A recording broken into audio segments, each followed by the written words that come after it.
Malam hari ini kita diizinkan oleh Allah Subhanahu wa taala dengan taufik dan hidayahnya sehingga kita bisa berkumpul bersama-sama di masjid yang mulia ini dalam rangka melaksanakan kegiatan kewajiban kita kepada Allah Subhanahu wa taala, melaksanakan salat ibadah maghrib secara berjamaah, kemudian kita lanjutkan dengan majelis ta'lim. Mudah-mudahan apa yang kita lakukan dinilai ibadah yang tinggi di sisi Allah Subhanahu wa taala. Salawat dan salam marilah kita hadiahkan kepada junjungan kita Nabi besar Muhammad sallallahu alaihi wasallam beserta para sahabat wa tabi'in wa tabi'ut tabi'in ila yaumil akhir, dan mengucapkan Allahumma shalli wa sallim ala Sayyidina Muhammad wa ala ali Sayyidina Muhammad. Bismillahirrahmanirrahim. Kita lanjutkan pembahasan kita. Arkanul Islami khamsatun. Rukun-rukun Islam itu ada 5. Jadi setiap rukun, pada rukun Islam yang 5 ini wajib kita lakukan. Jangan sampai ada di antara salah satu rukun yang kada kita gawi ataupun yang kada kita penuhi, kecuali nanti ada yang uzur tidak bisa melakukan rukun tersebut. Rukun yang pertama, rukun Islam yang pertama adalah syahadatu alla ilaha illallah. Bersyahadat, kesaksian bahwasanya tidak ada Tuhan selain Allah, wa anna Muhammadar Rasulullah, dan bahwasanya Muhammad itu adalah utusan ataupun pesuruh Allah Subhanahu wa taala. Syahadatu alla ilaha illallah, penyaksian bahwasanya tidak ada Tuhan selain Allah, adalah i'tiqadun alla ma'budu bihaqqin mumkinin illallah. Beriktikad, yakin dengan sebenar-benarnya keyakinan tidak ada yang disembah kecuali Allah Subhanahu wa taala. Jadi yang pertama ini syahadat. Syahadat ini penyaksian. Kalau bahasa kita, orang yang menyaksikan itu paling kada harus melihat.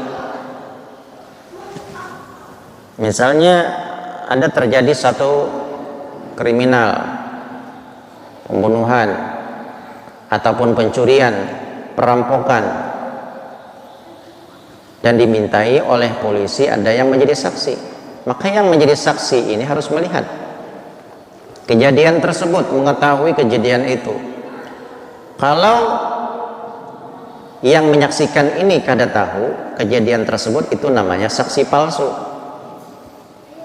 Karenanya kada melihat, makanya syahadah artinya menyaksikan dengan matanya sendiri. Nah, ini syahadah dalam bentuk zahirnya. Sedangkan syahadah alla ilaha illallah, kesaksian kita bahwasanya tidak ada Tuhan selain Allah. Kita bersaksi kada ada Tuhan selain Allah. Jadi kesaksian kita ini bukan dengan mata, karena mata kita kadang-kala di dunia ini melihat Allah Subhanahu wa taala, kecuali nanti di akhirat. Jadi kesaksian kita dengan apa? Yaitu kesaksian kita dengan hati, dengan seyakin-yakinnya. Hati kita yang meyakini bahwasanya tidak ada Tuhan selain Allah, bukan mata. Kenapa hati bisa yakin tidak ada Tuhan selain Allah?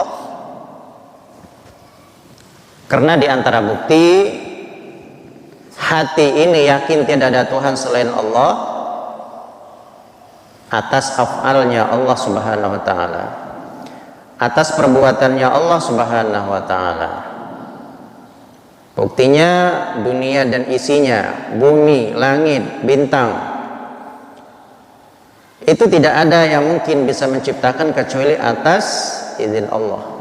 yang bisa menciptakan hanya Allah Subhanahu wa taala. Maka di situ hati kita menjadi yakin tidak ada Tuhan selain Allah Subhanahu wa taala. Nah, jadi kita meyakini bahwasanya Allah Subhanahu wa taala tidak ada Tuhan selain Allah adalah dengan keyakinan hati kita, i'tiqadun bil qalbi. Ada juga dengan versi yang lain, meyakini Allah Subhanahu wa taala ada. Padahal kita kadang melihat. Itu adalah ruh kita. Ruh kita yang menyaksikan tidak ada Tuhan selain Allah Subhanahu wa taala. Bukan jasad kita. Bukan mulut kita yang bersaksi, tapi ruh kita. Kenapa bisa dikatakan ruh? Ruh ini sudah diciptakan oleh Allah Subhanahu wa taala ratusan ribu tahun yang lalu. Sebelum diciptakan dunia, ruh kita sudah diciptakan oleh Allah Subhanahu wa taala. Itu yang disebut dengan zamanul arwah. Dan pada zaman arwah ini tidak ada roh yang kufur kepada Allah Subhanahu wa taala.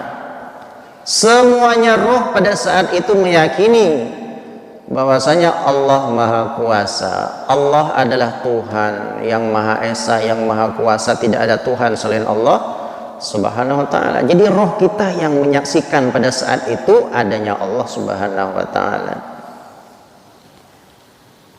Ketika roh dititipkan oleh Allah Subhanahu wa taala ke jasad kita, maka rohlah yang bersaksi tidak ada Tuhan selain Allah Subhanahu wa taala, dan yang menjadi saksinya adalah jasad kita, karena jasad kita yang berucap, telinga kita yang mendengar, itu yang menjadi saksi tidak ada Tuhan selain Allah Subhanahu wa taala.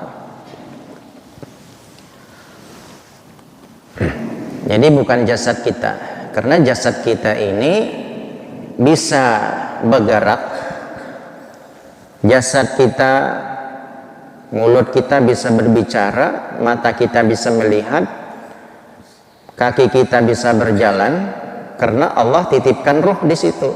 Jadi asalnya jasad kita ini mati, Allah titipkan ruh jadi hidup. Maka jasad tidak bisa bersaksi, tapi menjadi saksi atas kesaksian roh kita yang menyaksikan tidak ada Tuhan selain Allah Subhanahu wa taala. Kemudian di dalam kalimat ini kita biasa mengucapkan asyhadu, saya bersaksi. Kembali kita ingatkan bahwasanya kan tidak ada Tuhan selain Allah, tidak ada kuasa kecuali atas kuasanya Allah Subhanahu wa taala. Jadi penyaksian kita ini, kita bersaksi, jangan pulang sampai tak akui kita yang bersaksi. Kalau kita merasa kita yang bersaksi, berarti kita ada punya kekuatan. Kita punya kuasa, bisa bersaksi tidak ada Tuhan, berarti kita punya kuasa nih. Usolli, sahaja aku sholat. Kalau kita mengakui kita yang sholat, berarti kita mengaku kita punya kekuatan, kita punya kuasa bisa sholat. Sahaja aku berwudu. Kalau kita mengakui diri kita yang berwudu, maka berarti kita sudah mengakui diri kita ini punya kuasa. Ini perlu kita sadari. Jadi bisanya kita bersaksi, bisanya kita sholat, bisanya kita wudhu, itu atas izin Allah Subhanahu wa ta'ala. Sahaja aku sholat, dalam hati kita atas izin Allah Subhanahu wa ta'ala. Mata kita tidak akan bisa berkedip kecuali atas izin Allah Subhanahu wa taala. Daun tidak akan jatuh daripada pohonnya kecuali atas izin Allah Subhanahu wa taala. Semuanya atas izin Allah. Jadi Jadi ini perlu kita rasapi bahwa yang namanya manusia itu tidak ada punya daya upaya kecuali atas kekuatan Allah Subhanahu wa taala. Kalau kita bisa meresapi ini, maka kita sudah mulai menjalankan makna la ilaha illallah. Mulai sudah masuk la ilaha illallah, sudah mulai masuk. Kalau kita hanya mengucapkan dengan mulut asyhadu an la ilaha illallah, tapi merasa masih kita yang bisa, merasa kita yang kuat, merasa kita yang punya kelebihan, yang punya ilmu, berarti belum berjalan lagi. Makna la ilaha illallah itu belum berjalan. Jadi ini perlu kita evaluasi terus setiap hari, muhasabah. Seberapa jauh kita sudah menjalankan, melaksanakan rukun Islam yang pertama ini, syahadatu an la ilaha illallah.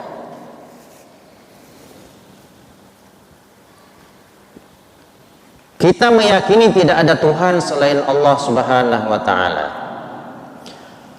Asyhadu an la ilaha illallah, kita meyakini tidak ada yang memperhambakan kita kecuali Allah Subhanahu wa taala. La ilaha illallah, tidak ada yang menghambakanku kecuali Allah Subhanahu wa taala. Nyatanya kadang-kadang nafsu kita masih menghambakan diri kita. Bukan Allah yang menghambakan kita, tapi nafsu kita yang masih menghambakan diri kita. Artinya kita masih mengumpati kehendak hawa nafsu. Berarti makna la ilaha illallah belum berjalan, belum meresap pada diri kita. Kita mengucapkan la ilaha illallah, tidak ada kekuasaan yang menguasai kita kecuali kekuasaan Allah Subhanahu wa taala. Tapi nyatanya kekuasaan masih menguasai kita. Kita meyakini la ilaha illallah, tidak ada yang bisa menjajah kehidupan kita kecuali Allah Subhanahu wa taala. Tapi nyatanya materi, harta benda masih menjajah kita. Berarti belum benar-benar kita kepada Allah Subhanahu wa taala. Dan kita meyakini la ilaha illallah, tidak ada yang bisa memaksa kita kecuali Allah Subhanahu wa taala, dan nyatanya syahwat masih memaksa kita. Kita meyakini la ilaha illallah, tidak ada rasa, tidak ada yang mengancam kita kecuali Allah Subhanahu wa taala, tapi rasa takut kita masih mengancam kita. Kita ini masih takutan. Yang merasa takut itulah yang mengancam kita, padahal seharusnya kita hanya takut kepada Allah Subhanahu wa taala. Tapi kita masih bisa takut kepada makhluknya Allah Subhanahu wa taala. Padahal semua itu adalah pengamalan daripada la ilaha illallah. Dan juga kita meyakini la ilaha illallah, tidak ada pengharapan kecuali pengharapan kepada Allah Subhanahu wa taala. Tapi nyatanya kita masih berharap kepada selain Allah Subhanahu wa taala. Biasa kita mengucapkan iyyaka na'budu wa iyyaka nasta'in. Kepadamulah ya Allah kami menyembah, dan kepadamulah kami meminta pertolongan. Dan nyatanya dalam kehidupan kita masih meminta tolong kepada makhluk Allah Subhanahu wa taala. Kita masih berharap kepada selain Allah Subhanahu wa taala. Jadi ini perlu kita sadari. Makanya Nabi SAW mengajarkan kepada kita setiap hari itu harus beristighfar paling kadang 100 kali. Walaupun kita kadang menggawi dosa besar, tapi kadang-kadang dosa yang kayak ini bisa kita tagawi.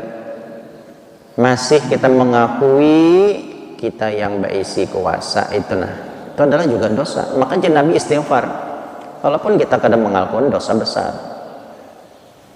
kita masih menganggap ada kekuatan selain Allah Subhanahu wa taala. Kita masih berkeyakinan air bisa menghilangkan haus. Kita masih punya keyakinan api bisa membakar.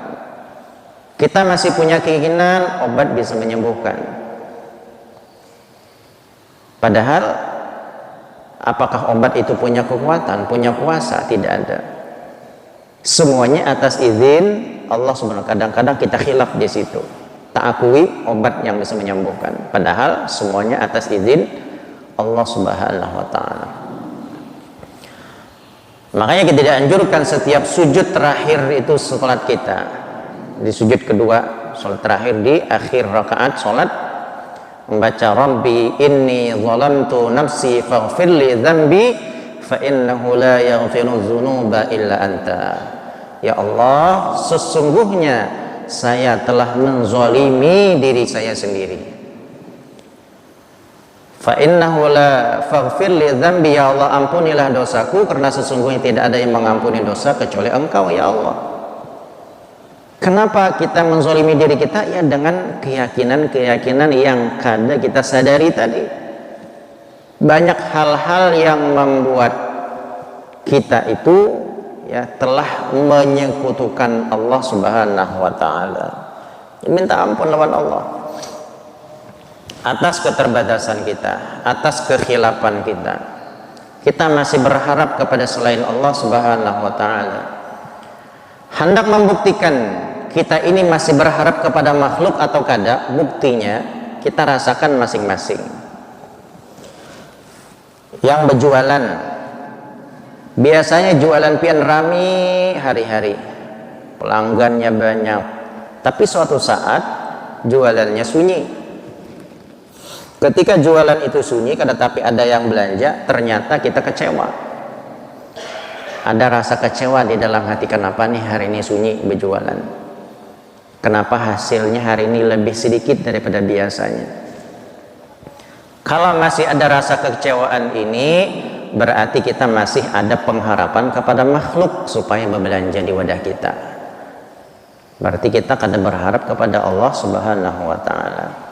Itu hendak mengecek kita ini penghambaan kita, pengharapan kita bujur-bujur kepada Allah atau masih ada campur baur kepada makhluk.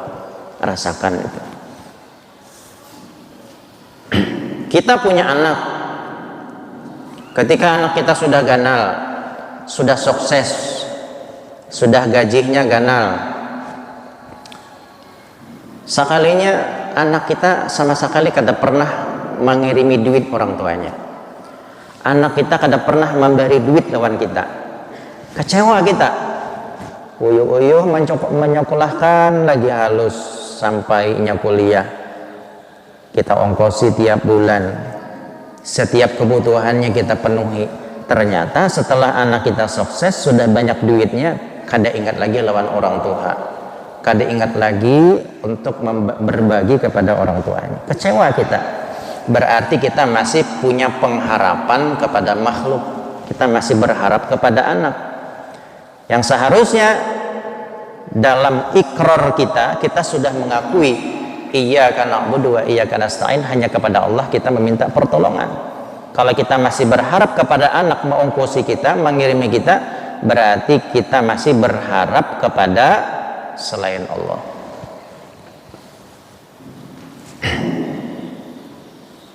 Jadi yang bisa mengecek ini ya kita masing-masing.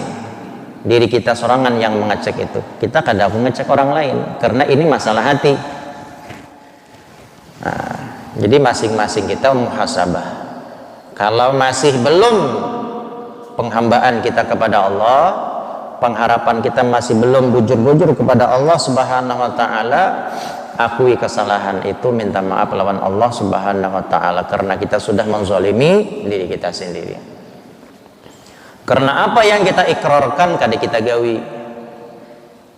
Kita minta tolong lawan Allah, ternyata kita kada minta tolong lawan Allah.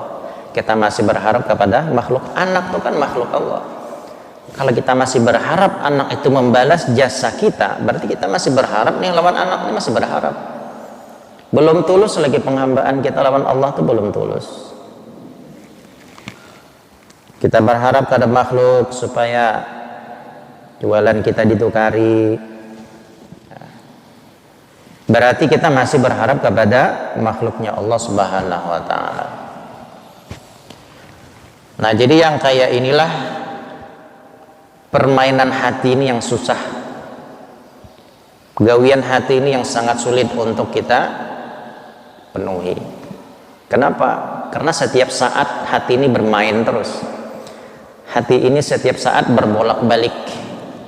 Bahkan berbolak-baliknya hati ini lebih cepat daripada buih air yang ketika mendidih. Air ketika mendidih kan berbuih itu, berganti pulang dengan buih yang baru. Hati lebih cepat daripada itu, bolak-balik hati kita ini. Kadang-kadang hari ini kita yakin lawan Allah, tiba-tiba berubah keyakinan. Ketika kita ditimpa musibah, berubah keyakinan kita lawan Allah. Sedih kita, kecewa kita, padahal kita sudah belajar nih, semua adalah atas ketentuan Allah Subhanahu wa ta'ala, semuanya atas titipan Allah Subhanahu wa ta'ala. Ternyata kita masih kecewa, berarti kita belum bisa melaksanakan. Jadi ketika kita belajar kayak ini, kemungkinan keyakinan kita ini naik, keimanan kita meningkat. Tapi kita disodorkan dengan cobaan tadi. Nah, inilah yang bisa membuktikan keimanan kita bisa menurun, bisa berubah, bisa berbolak-balik setiap keadaan-keadaan yang menimpa kita. Makanya para aulia Allah Subhanahu wa ta'ala, mereka tuh selalu ingat lawan Allah Subhanahu wa ta'ala. Setiap mereka saksikan, mereka ingat Allah. Melihat kipas angin atas kuasa, atas izin Allah Subhanahu wa ta'ala. Melihat binatang berjalan, kada bisa berjalan atas izin Allah. Jadi setiap detik yang mereka saksikan langsung ingat koneksinya lawan Allah Subhanahu wa ta'ala. Minum ingat lawan Allah atas nikmat Allah. Makanya sebagian aulia Allah Subhanahu wa ta'ala mereka berkata, seandainya satu detik saja kami, kata mereka ya, satu detik aja kami ini kada ingat lawan Allah, maka kami tidak menganggap diri kami itu muslim. Kami tidak menganggap diri kami itu beriman. Satu detik aja lupa lawan Allah Subhanahu wa ta'ala. Kenapa bisa mereka ingat setiap saat lawan Allah? Ya karena tadi musyahadahnya dengan Allah itu sudah meresap di dalam tubuh mereka. Jadi kalau makna syahadah la ilaha illallah, tiada ada Tuhan yang disembah yang sebenar-benarnya melainkan Allah, kalau sudah meresap dalam tubuh kita, maka hilanglah sifat-sifat yang kada baik itu. Sifat sombong akan hilang. Ya. Karena kita merasa kada ada bisi apa-apa. Kita sholat diizinkan oleh Allah Subhanahu wa ta'ala. Kita bisa banyak baca Quran atas izin Allah Subhanahu wa ta'ala. Jadi apa kekuatan kita? Kada ada. Kita punya harta banyak, dikasih oleh Allah ta'ala. Kita diberikan ilmu, dikasih oleh Allah ta'ala. Bukan punya kita, tapi titipan Allah Subhanahu wa ta'ala.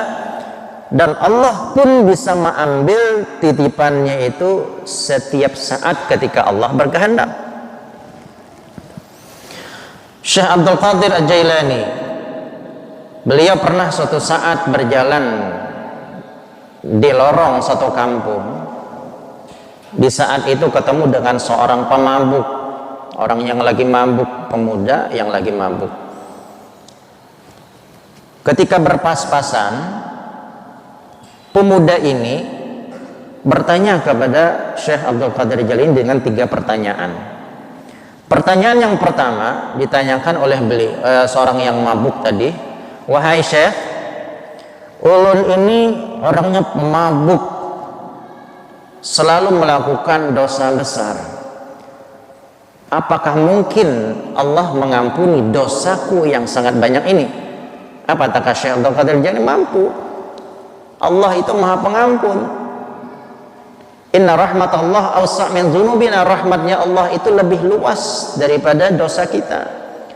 Ampunan Allah lebih luas daripada dosa kita. Yang penting kita hendak bertaubat, bujur-bujur taubat kembali kepada Allah Allah sangat senang dengan kembalinya kita kepada Allah Subhanahu wa taala. Dilanjutkan kali pertanyaan kedua. Wahai Syekh, kata pemuda tadi, mungkinkah ulun ini bisa jadi seperti pian? Apa jawaban Syekh Abdul Qadir? Mungkin. Allah Maha Kuasa.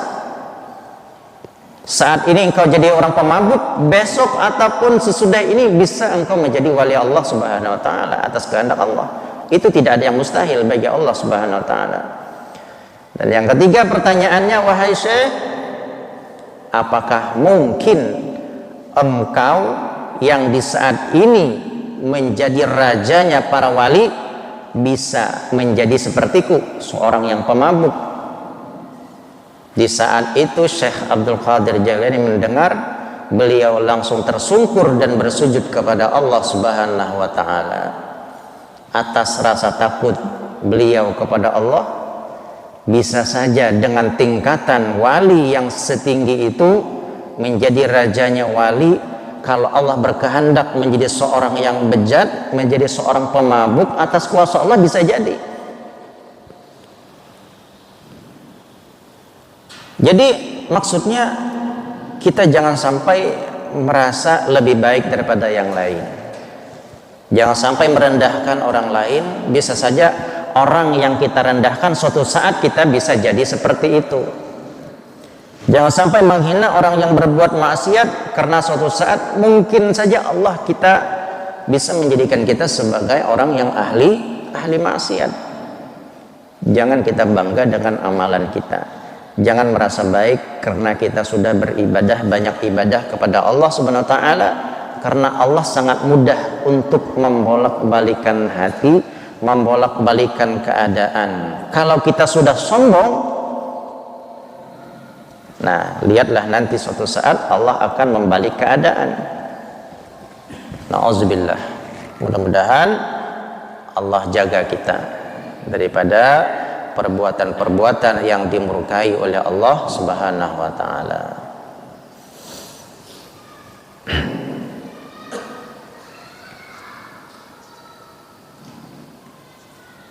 Kembali kepada makna syahadah la ilaha illallah.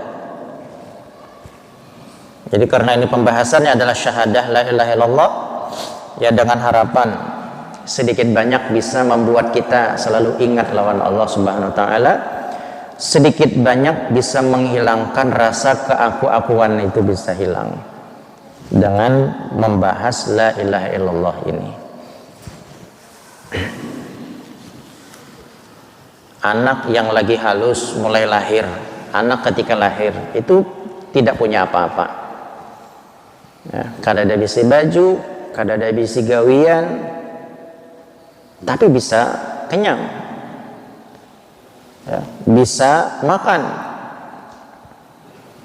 Sedikit aja mereka nangis, langsung disusui oleh ibunya.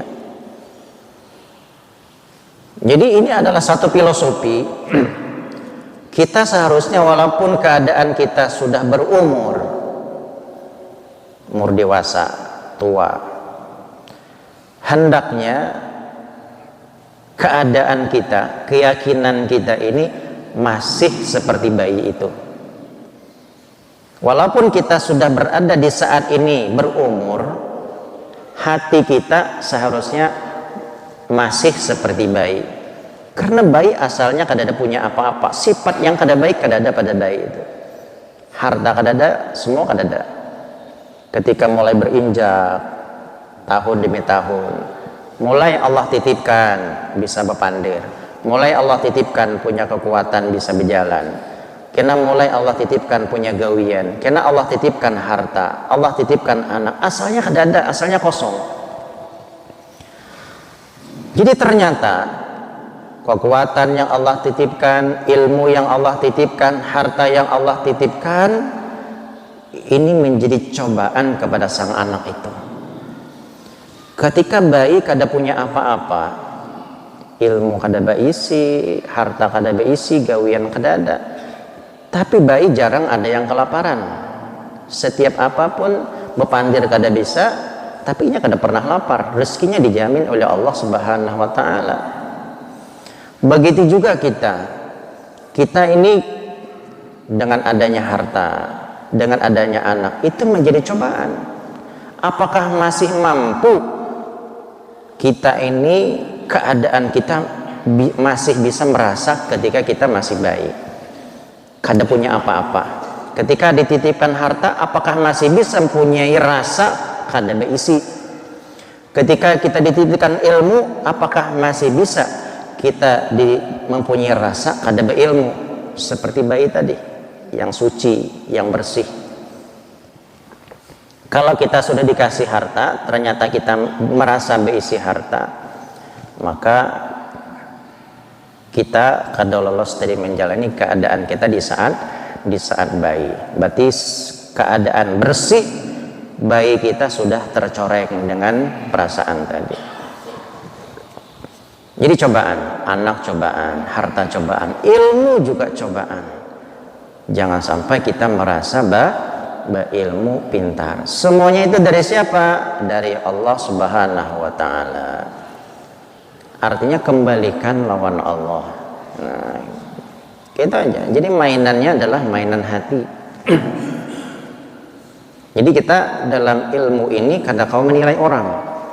Kita hanya ilmu ini digunakan untuk menilai diri sendiri. Ulun pun yang menyampaikan ini ulun jadikan sebagai muhasabah diri kepada diri sendiri khususnya. Ulun menyampaikan, ulun pun belum juga mengamalkan 100% sampai saat ini belum. Cuman ini sebagai muhasabah kita, bahwa saat ini kita menjalani cobaan dari Allah Subhanahu wa Ta'ala, itu belum 100% kita berhasil.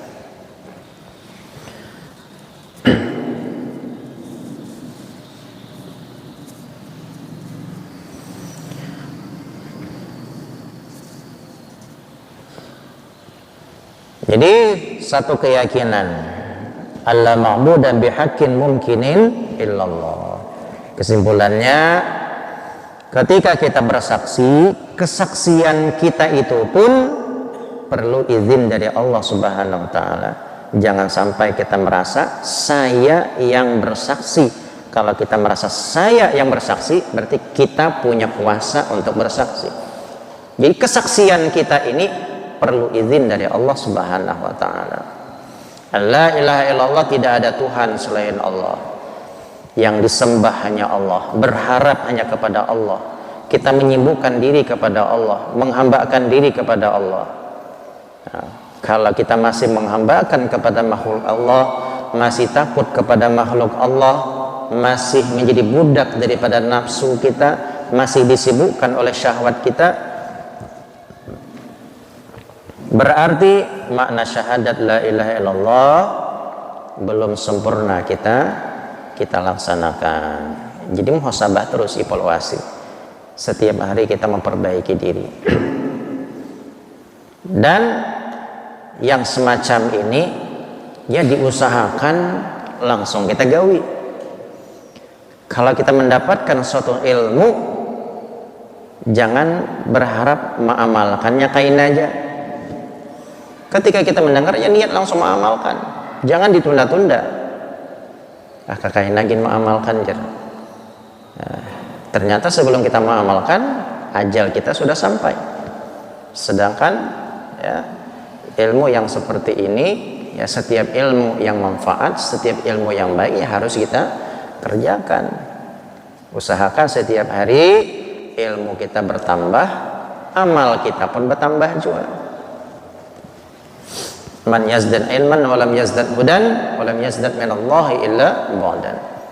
Barang siapa yang ilmunya bertambah tapi amaliyahnya kada bertambah, maka tidaklah bertambah dari Allah kecuali bertambah jauh. Jadi niatkan mengamalkan. Ya paling kada tingkat keyakinan kita harus kita rubah. Ya, sebisa mungkin. Ketika kita minum, kita kenyang, ingat lawan Allah Subhanahu wa Ta'ala. Ulun ini hausnya hilang atas izin Allah Subhanahu wa Ta'ala. Ketika kita makan kenyang atas izin Allah, Allah berikan kekenyangan. Jadi semuanya kita sambung lawan Allah Subhanahu wa Ta'ala. Kita bisa berjalan, kita menggerakkan kaki, ingat lawan Allah. ulun bisa menggerakkan kaki atas izin dari Allah supaya jangan sampai ta'akui kita tadi. Karena kalau kita sudah ta'akui kita, berarti yang kuasa ada dua, kita dengan Allah. Kalau kita sudah mengakui yang kuasa ada dua, berarti kita syirik, menyekutukan Allah Subhanahu wa taala. Maka berusaha sekuat mungkin, ya, semaksimal mungkin berusaha untuk merubah keyakinan kita menjadi keyakinan yang lebih baik. Ini saja beliau sampaikan, mudah-mudahan ada manfaatnya khusus bagi ulun sendiri dan kepada para hadirin umumnya. Mudah-mudahan kita diberikan kemudahan oleh Allah Subhanahu wa taala untuk bisa mengamalkannya, untuk bisa menggawinya, dan diberikan istiqomah oleh Allah Subhanahu wa taala ala hazini wa likulli salihah wa ala man salafun salih. Al-Fatihah.